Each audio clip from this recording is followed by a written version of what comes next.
Good morning mga buddy at yan sa mapagpalang araw po ulit sa inyong lahat at ito na naman kami lalayas na si Gidong. Ayan na si Gidong. So, Si Pogi. so ayan mga buddy, papunta kami sa clinic ngayon kasi siya ay first month old. Ayan, ito yung first month old niya mga buddy at magano siya, check up niya, yan first month. Siyempre hindi mawawala si Ate Ping kasama. So let's go. Ayan, shout out kay Boss Calyabe, napakaganda ng t-shirt niya. Ayan. Tsaka ayan, matching with So Weird. Ayan, shout out kay Boss Japper. Ayan, so ang ganda pala nito. Ngayon ka lang nakita to Boss Calyabe, ngayon ka na isuot. Kasi nasa baul, tinanggal ko pa sa plastic. Ang ganda pala yo. Alright, so shout out kay Boss Calyabe. Tara na ma'am. Adi ka na. Tara na, so Yung bag. saan yung bag mo? Ay. Saan? Ito? Ito ilagay mo sa ano mo, sa balikat. Samahan nyo kayo mga buddy at magpapa-check up lang kami. Hindi talaga nagpapaiwan no? Kasi baby EJ. So magkukommute lang kami ngayon mga buddy. Hindi pa namin pwedeng gamitin yung owner. Kasi pwede naman namin gamitin mga buddy, kaso nga lang hindi pa kasi nakarehistro. Siyempre diba? Oo, nakaping. Inapakan mo. Nung nakaraan kasi nahuli ako sa motor. Gawa nang wala akong helmet, mahirap naman may pagsapalaran kung ibibiyahe ulit natin na walang rehistro. So pag nakaipon mga buddy, gusto ko talaga magpa-rehistro para magamit-gamit na rin namin ng pamilya ko. So commute lang kami ngayon, tricycle. May smoking. Okay. Yan, hindi si Kuya Nak. Hanapin mo yung sasakyan natin. Yun na mga buddy, kinilo na si baby. Kailan kailan siya? 4.6. Tara na, full time. Yung mga buddy, dito na kami. Tara na, sa may electric pan. Diyan na. Para makahangin na electric pan.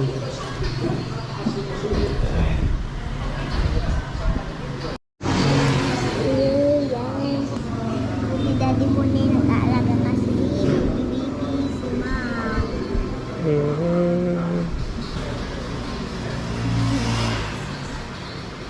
Guys, tapos na ang kanyang check-up. Uwi na po kami. Tara kaya tayo, mainit. 26. 26 ang balik niya. So uwi na kami mga buddy. Kita kayo tayo sa bahay. Meron tayong bisita. Ay, grabe. Boss Power Ranger! Halo, mga buddy! Ayan.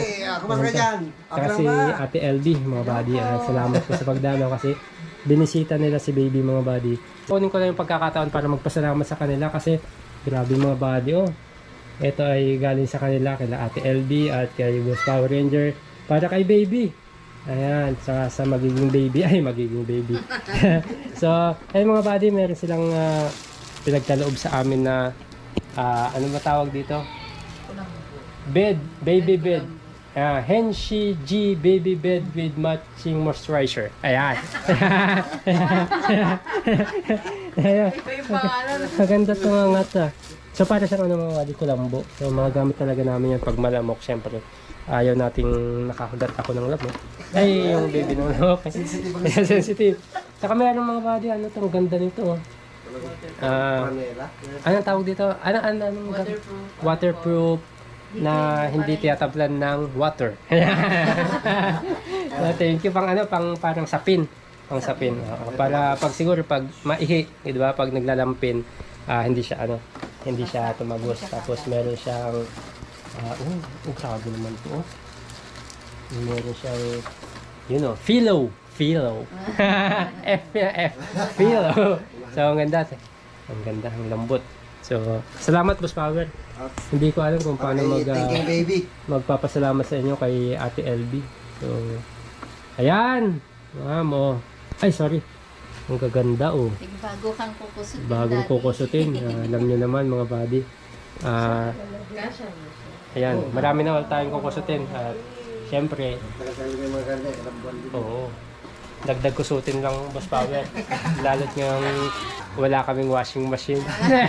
At saka ito pa mga buddy, ang tawag dito ma'am?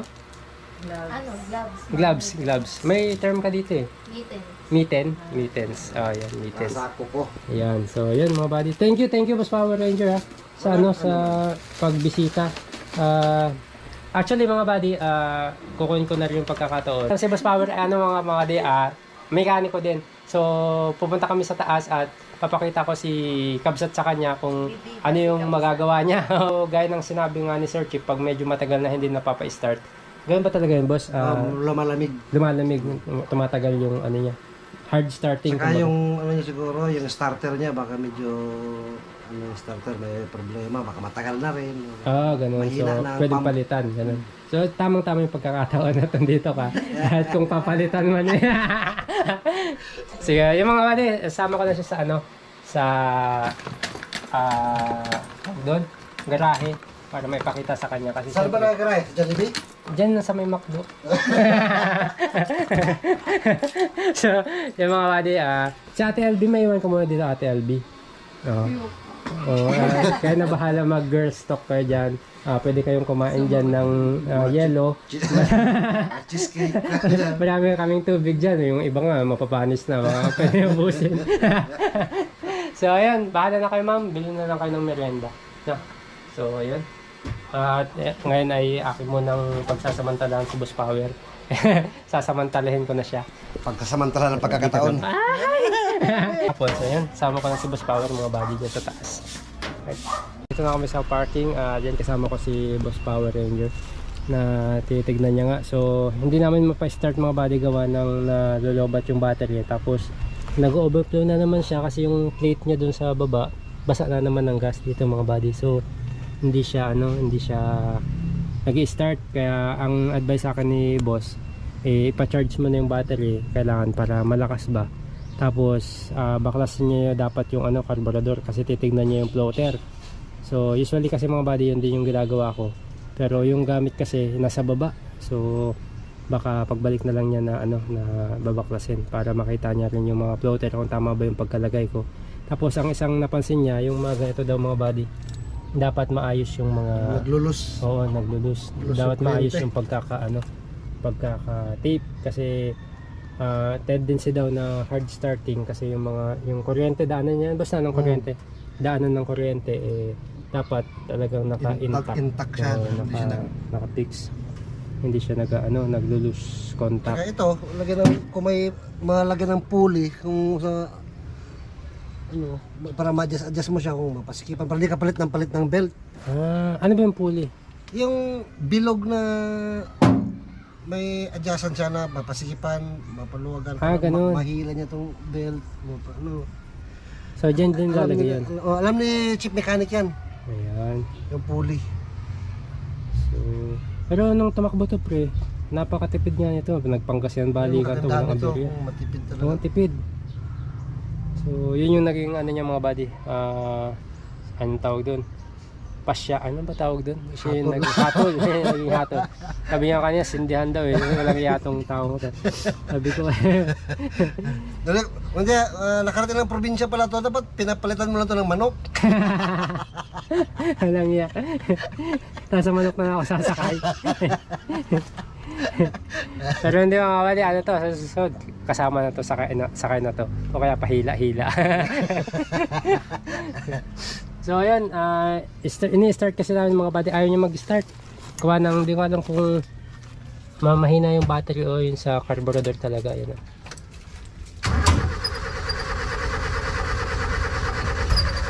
Yeah.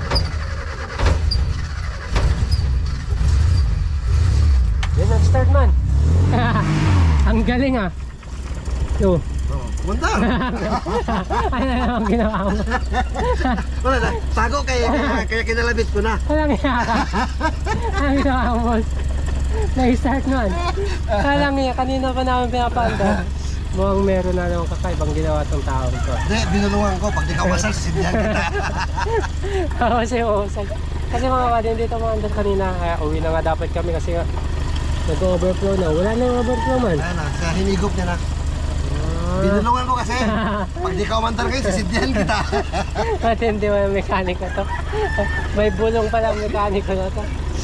Ang bira. Sira. So, yan mga buddy, maandar na. So, yun, yung pino pang andar. Ano ba? Magandang tunog niya. Pino pa, no? Kaya bagong overhaul yan eh. Kaya, Bagong baba. swabe. Tunog pa lang niya, swabe. Ayan, mga buddy. At, yan mga andar ang galing mo. Paano mo nagawa yung boss? Yun nga, bulong lang. So ayan mga buddy, napaandar na natin. So hindi ko alam kung anong ginawa ni Boss Power. Binigyan niya ng power. At yan nga, pinakita ko sa kanya. Yan, umaandar na ulit. Galing. So yun yung advice niya sa akin, yung mga connection. Tapos dun sa belt, yung sabi niya sa battery dapat malakas palagi. So hayaan ko muna siya para nag-charge, no? Nag-charge yung battery. So ayun mga buddy, testing na. Malapit na isa nating kaibigan. So medyo may hagok pa si Kapsat mga buddy, gawa ng syempre yung hindi siya nilalabas mga buddy. Gusto yun mga namin ilabas kasi mga buddy, ang problema hindi pa kasi nakarehistro. So nadala na kasi ako mga buddy, yung nahuli ako nung nakaraan na wala akong helmet. So parang dati na ilalabas naman ni buddy to pag may pupuntahan kami o kung may gagawin kami, so nailalabas namin, pero pag gabi lang. So nung nahuli kasi ako nung wala akong helmet, parang nadala na ako mga buddy. Lalo syempre hindi biro yung bayaran pag ganyan mga buddy na 4 wheels tapos walang rehistro, kaya gusto ko rin sana siyang maparehistro mga buddy, kaso mahal kasi, nasa 8,000 yung nag-inquire ako, nasa 8,000 yung ano niya, parehistro niya pag ganun matagal na. Testing.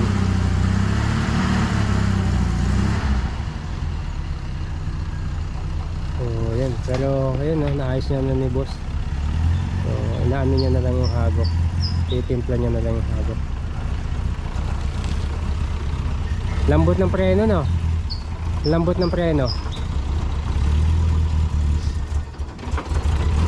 May hagok daw siya na mabatay na to. Pero malakas na mga buddy, kasi nakita nyo naman yung vlog ko nung nasa probinsya, napakalakas nito. Kaya napakatipid, isa yun sa maganda sa kanya, napakatipid mga buddy. Sabi din nila Sir Chip ang tipid niya, at saka ni Boss Maki. So maganda sana maparehistro siya at magamit-gamit kung saan-saan talaga mga buddy. Ayan siya. Anong hatol mo boss? Karburador. Carburetor talaga. Halos lahat din ng mga mekaniko na may tama daw ang carburetor. Although bago yan, kaso pag replacement daw kasi mahirap daw talaga yung timplahin. May kaya nga mga brand new, may factory defect nga eh. Oo. So, yun yung pinaka niya. Pero overall, okay pa naman siya kasi naitakbo naman namin sa mga body. So, yun nga, may hagok nga siya. Kasi sa tagal-tagal ko na rin nagpapa-start, naramdaman ko rin yung hagok eh. Delay. Parang kinakabag.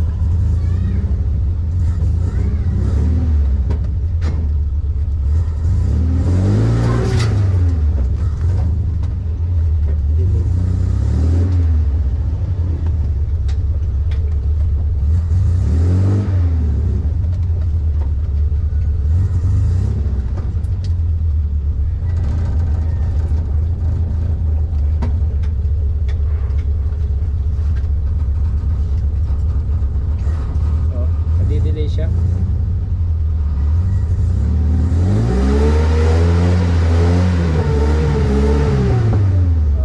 Alam ko na to. Sa ulit to, sa timing sa distributor mga buddy, kasi puputok na naman eh. Yan yung inayos si Sir Chip nung bumiyahe kami. Yan yung matakaw sa gas, puputok.